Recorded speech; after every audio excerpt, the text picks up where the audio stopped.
ውድ ቻናላችን ቤተሰቦች እንኳን ወደ ቻናላችን በደና መጣችሁ። አሁንም ሊቨርፑልን በሚመለከቱ ጉዳዮች ተመልሼ መጥቻለሁ። በዚህ ሰዓት ምን እንመለከታቸው መሐመድ ሳላ የፉትቦል ራይተርስ አሶሲዬሽን የአመቱ ምርጥ ተጫዋች ተብሎ ተመርጧል።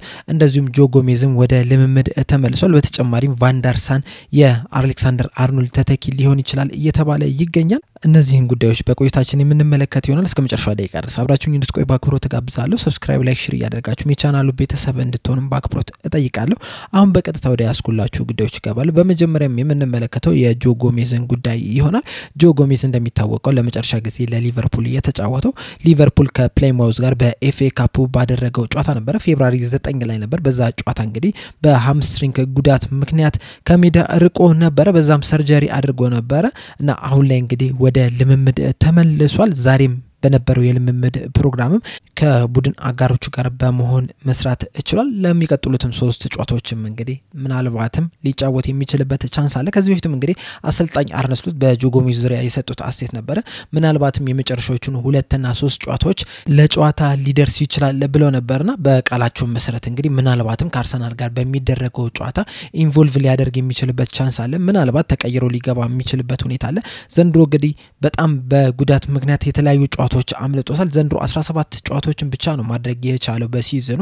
ይሄም ማለት እንግዲህ ከ2020-21 በኋላ ያደረገው በጣም ትንሹ ጨዋታ ሆኖ ተመዝግቦበታል። ይህ መጥፎ የሚባል አጋጣሚ ነው የሆነበት ለጆ ጎሜዝ። በተለይ ደግሞ አምና ያሳየውን ብቃት ስንመለከተው ዘንድሮ እንግዲህ ጆ ጎሜዝ በደንብ ይጫወታል ብለን ተስፋ አድርገን ነበር። አምና ከሊቨርፑል ቲም ውስጥ እንግዲህ ምርጥ የሚባለውን ብቃቱን ያሳየ ተጫዋች ነው። በተለይ ደግሞ የተለያዩ ቦታዎችን ከቨር ያደረገ እነዛ ቦታዎች ላይም እንግዲህ በጣም በጥሩ ሁኔታ መጫወት የሚችል ተጫዋች ነው። በመሃል ተከላካይነት ሆኖ መጫወት ይችላል። በግራም በቀኝም ፉልባክነት መጫወት ይችላል። እንደዚሁም 6 ቁጥር ቦታ ላይም ሲጫወት ተመልክተናልና ዘንድሮም እንግዲህ ይሄ ተጫዋች ቢኖር ኖሮ ምናልባትም ለሊቨርፑል በጣም ትልቅ ጠቀሜታ የሚሰጥበት ሁኔታ ሊኖር ይችል ነበር። ነገር ግን በጉዳት ምክንያት እነዚህ ጨዋታዎች አምልጦታል። ከዚህ በኋላ እንግዲህ 3 ጨዋታዎች ይቀራሉ። በእነዚህ 3 ጨዋታዎች ላይ ምን ያህል ደቂቃ ይጫወታል የሚለው ነገር ግን በጣም ትልቅ ጥያቄ ነው። እሁዱ ጨዋታ ላይ እንግዲህ ይደርሳል አይደርስም የሚለው ነገር እስካሁን ድረስ የተወሰነ ነገር የለም። አሰልጣኝ አርነ ስሎትም በዚህ ዙሪያ ምንም የሰጡት አስተያየት የለም፣ የጠየቃቸውም የለም። እንደኔ ሐሳብ በአርሰናሉ ጨዋታ ላይ ቤንች ላይ ይቀመጣል ብዬ አላስብም። ምክንያቱም እንግዲህ በሃምስትሪንግ ጉዳት ነበር ለረጅም ጊዜ ርቆ የነበረውና ከጉዳት የተመለሰን ተጫዋች ቀጥታ ወደ ጨዋታ ሊያውም ደግሞ ከአርሰናል ጋር ወደሚደረገው ትልቁ ጨዋታ ያስገቡታል ብዬ አላስብም። ነገር ግን ከዛ በኋላ የሚደረገው የብራይተን ጨዋታ ላይ ምናልባት ትንሽ ደቂቃ ከዛ በኋላ ከክሪስታል ፓላስ ጋር የሚደረገው ጨዋታ ላይ እንደዚሁ ትንሽ ደቂቃዎችን ያገኛል ብዬ ነው የማስበው። እናንተስ ምን ያህል ጨዋታ ይጫወታል የሚለውን ነገር እዚህ ኮሜንት ሴክሽን ላይ በመጻፍ አሳውቁኝ። በቀጣይም የምንመለከተው ደግሞ የምርጥ ተጫዋች ሽልማት ይሆናል። የመሐመድ ሳላህን አይደለም የምንመለከተው። በቅድሚያ የምንመለከተው የማካሊስተርን ይሆናል። ማካሊስተር የአፕሪል ወር የእንግሊዝ ፕሪሚየር ሊግ ምርጡ ተጫዋች ተብሎ መመረጥ ይችላል። ይህ ለማካሊስተር እንግዲህ የመጀመሪያው ሽልማት ሆኖ ተመዝግቦለታል። በእንግሊዝ ፕሪሚየር ሊግ የመጀመሪያው የወሩ ምርጥ ተጫዋች ተብሎ ሲሸለም ነው። ነገር ግን ደግሞ ይሄ የመጨረሻው ይሆናል ተብሎ አይጠበቅም። ምክንያቱም እንግዲህ ይህ ተጫዋች ምን ያህል ድንቅ ተጫዋች እንደሆነ ምን ያህል ታለንት ያለው ተጫዋች እንደሆነ እንግዲህ ስለምናውቅ ማለት ነው። በዚህ ወርም እንግዲህ ፉልሃም ላይ ያስቆጠራት ምርጥ ግብ አለች። እንደዚሁም ደግሞ ሊቨርፑል 20ኛውን የእንግሊዝ ፕሪሚየር ሊግ ሲያሸንፍም ከቶተናም ጋር በተደረገ ጨዋታ ሊቨርፑል 2-1 መምራት የሚችልበትን ግብ ያስቆጠረው አሌክሲስ ማካሊስተር ነው። ድንቅ የምትባል ግብም ነበረች። እንደዚሁም ደግሞ ዘንድሮ እንግዲህ ሊቨርፑል 20ኛውን የእንግሊዝ ፕሪሚየር ሊግ ዋንጫ ሲያሸንፍ በጣም ከፍተኛ አስተዋጽኦ ማድረግ የቻለ ተጫዋች ነው። ብዙ የሚነገርለት ተጫዋች አይደለም፣ ብዙ የሚታይ አይነት ተጫዋች አይደለም። ነገር ግን ደግሞ የሊቨርፑል እስትንፋስ የሚባል አይነት ተጫዋች ነው። ጨዋታን በደንብ ነው የሚቆጣጠረው። መፍጠን በሚኖርበት ሰዓት ያፈጥናል፣ መዘግየት ባለበት ሰዓትም የሚያዘገይ ተጫዋች ነው። እንደዚሁም ደግሞ የሚሰነጠቃቸው ድንቅ ኳሶች አሉ። ቴምፖን የሚቆጣጠር አይነት ተጫዋች ነው። ታክልም መውረድ አይፈራም። በጣም የሚጋጭም ተጫዋች ነውና ብዙ አስተዋጽኦ ያለው ተጫዋች ነው። ይህንም አስተዋጽኦ እንግዲህ በዚህ ወር ምርጡ ተጫዋች ተብሎ መሰጠቱ እንግዲህ በጣም የሚያስደስት ነገር ነው። ሽልማትን ካነሳን አይቀር ደግሞ ሌላኛው ሽልማት የተሰጠው ደግሞ መሐመድ ሳላህ ነው። መሐመድ ሳላህ እንግዲህ የፉትቦል ራይተርስ አሶሲዬሽን የአመቱ ምርጥ ተጫዋች ተብሎ ተመርጧል። መመረጡ ብቻ አይደለም የሚያስገርመው፣ ከመመረጡ ጀርባም ደግሞ ሌሎች የሰበራቸው ሪከርዶች አሉ። አንደኛው የሰበረው ሪከርድ ምንድነው? በእነዚህ በፉትቦል ራይተርስ አሶሲዬሽን ውስጥ እንግዲህ 918 አባላት አሉት። 918 ጋዜጠኞች አሉ። ከነዚህ ጋዜጠኞች እንግዲህ 90% ለመሐመድ ሳላህ ነው አሸናፊ መሆን አለበት ብለው ድምጻቸውን የሰጡት። ይሄም እንግዲህ አዲስ ታሪክ ሆኖ ተመዝግቧል አዲስ ሪካርድ መሆን ችሏል በእንደዚህ በጸሐፊዎች እንግዲህ ከፍተኛ ድምጽ የተሰጠው ተጫዋች የለም ሁለተኛ የወጣው ቨርጂል ቫን ዳይክ ነው ሶስተኛ የወጣው ደግሞ አሌክሳንደር ኢሳቅ ነው ሌላኛው ሪካርድ ሆኖ የተመዘገበለት በተለይ ለራሱ እንደዚሁም ደግሞ ለሊቨርፑል ሪካርድ ሆኖ የተመዘገበለት መሐመድ ሳላ ይሄንን የፉትቦል ራይተርስ አሶሲዬሽን የአመቱ ምርጥ ተጫዋች ሲባል እንግዲህ ይህ ለመጀመሪያ ጊዜው አይደለም ይሄኛው ሽልማቱ ለሶስተኛ ጊዜው ነው ይሄም ማለት እንግዲህ ከቴሪ ሄነሪ ጋር እኩል የሚያደርገው ሽልማት አግኝቷል ከዚህ በፊት እንግዲህ ሄነሪ ብቻውን ነበር 3 በማሸነፍ ሪካርዱን ይዞት የነበረው አሁን ግን መሐመድ ሳላ ይሄንን ሪካርድ ተጋርቶታል ሌላኛው ሪካርድ የሆነለት ደግሞ የመጀመሪያው የሊቨርፑል ተጫዋች መሆን ችሏል 3 ጊዜ በማሸነፍ በተጨማሪም ደግሞ መሐመድ ሳላ ብቸኛው አፍሪካዊ ተጫዋች ነው ይሄንን የፉትቦል ራይተርስ አሶሲዬሽንን በማሸነፍ ዘንድሮ እንግዲህ በጣም ድንቅ የሚባልን ጊዜን እያሳለፈ ነው የሚገኘው 49 ጨዋታዎችን ማድረግ ችሏል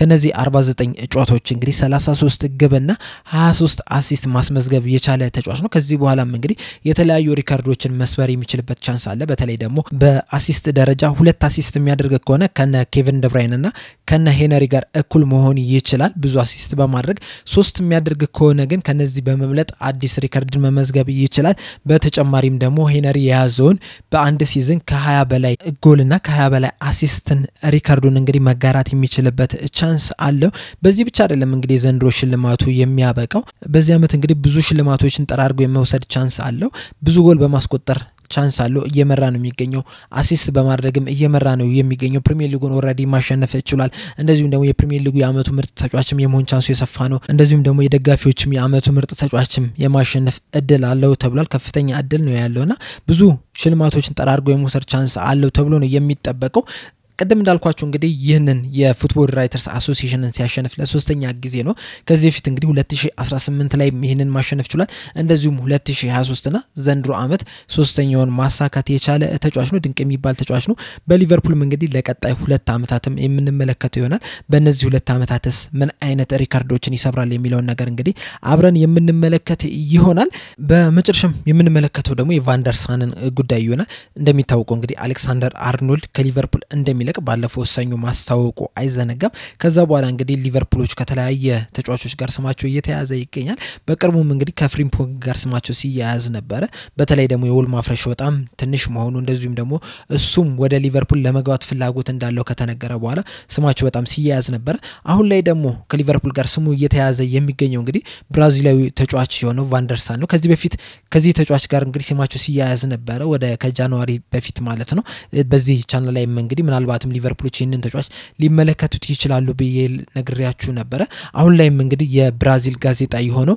ጎል ብራዚል እንደዘገበው ከሆነ ሊቨርፑሎች የሞናኮን ተጫዋች ሆነው የቫንደርሳንን ተወካዮች አነጋግረዋል ወይም ኮንታክት አድርገዋል እያለን ይገኛል በርግጥ ይህ ሶርስ ምን ያህል ታማኝ ነው የሚለው ነገር ትንሽ አጠራጣሪ ነው ነገር ግን ደግሞ ሊቨርፑል ከቫንደርሳር ጋር ስሙ ሲያያዝ ይህ ለመጀመሪያ ጊዜ አይደለም ቀደም እንደነገርኳችሁ እንግዲህ ከ3 ወር ከ4 ወር በፊትም ስማቸው ሲያያዝ ነበር ከዚህ ተጫዋች ጋር ዘንድሮም እንግዲህ በሞናኮ ጥሩ የሚባል እንቅስቃሴ ማድረግ የቻለ ተጫዋች ነው እስካሁን ድረስ እንግዲህ በፈረንሳይ ሊግ 1 27 ጨዋታዎችን ማድረግ ችሏል ከነዚህ 27 ጨዋታዎች 3 አሲስት እና አንድ ጎል ማስቆጠር የቻለ ተጫዋች ነው በተጨማሪም በዘገባዎች መሰረት እንግዲህ ሞናኮች ከዚህ ተጫዋች ምናልባትም እስከ 30 ሚሊዮን ዩሮ ድረስ ሊጠይቁ ይችላሉ እየተባለ ነው በፓውንድ ካስቀመጥ ነው ደግሞ ወደ 25.4 ሚሊዮን ፓውንድ አካባቢ ነው የሚጠይቀውና ሂሳቡ በጣም ርካሽ የሚባል ነው ምናልባትም ከፍሪምፖንግ ጋር እንግዲህ በጣም ተቀራራቢ ነው የሚሆነውና የሊቨርፑል ምርጫ የትኛው ነው የሚሆነው ነገር ነው እንግዲህ ከዚህ በኋላ ሊወስን የሚችለው ፍሪምፖንግ ይሻላል ወይስ ቫንደርሳን ይሻለናል የሚለው ነገር ነው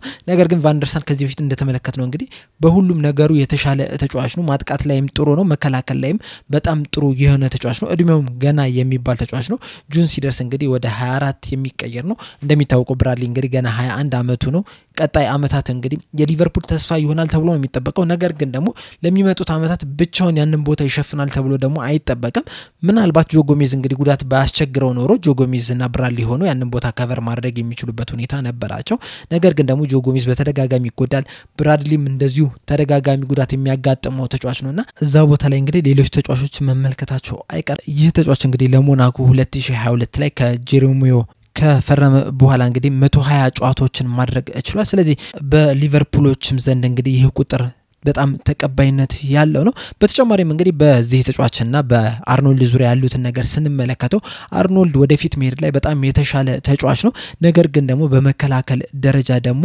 ቫንደርሰን የተሻለ ተጫዋች መሆን ይችላል ስለዚህ ከአርኖልድ ትንሽ መከላከል ላይ ጠንካራ የሆነ ተጫዋች ነው ነገር ግን ማጥቃት ላይ ደግሞ እንደ አርኖልድ ያልሆነ ተጫዋች ነውና ለሊቨርፑል የተሻለ አማራጭ ይሆናል ብዬ ነው የማስበው በሚቀጥሉት ቀናት እንግዲህ በቫንደርሰንና በፍሪምፖንግ መካከል ያለውን ነገር በደንብ የምንመለከት ይሆናል ምናልባትም እንግዲህ እነዚህ ጭምጭምታዎች እንግዲህ በጣም እየተነከሩና ፍሬያማ እየሆኑ ሲመጡ እነዚህን ሁለት ተጫዋቾች እንግዲህ በደንብ የምንመለከት ይሆናል በእናንተ ሐሳብ ግን የትኛው ተጫዋች ቢመጣ ይሻላል ቫንደርሰር ወይስ ፍሪምፖንግ የሚለው ነገር እዚህ ኮሜንት ሴክሽን ላይ በመጻፍ አሳውቁኝ ለአሁን እዚህ ላይ አበቃው በቀጣይ በሌላ እስከምንገናኝ ድረስ ሰብስክራይብ ላይክ ሼር ማድረግ እንዳትረሱ ቻው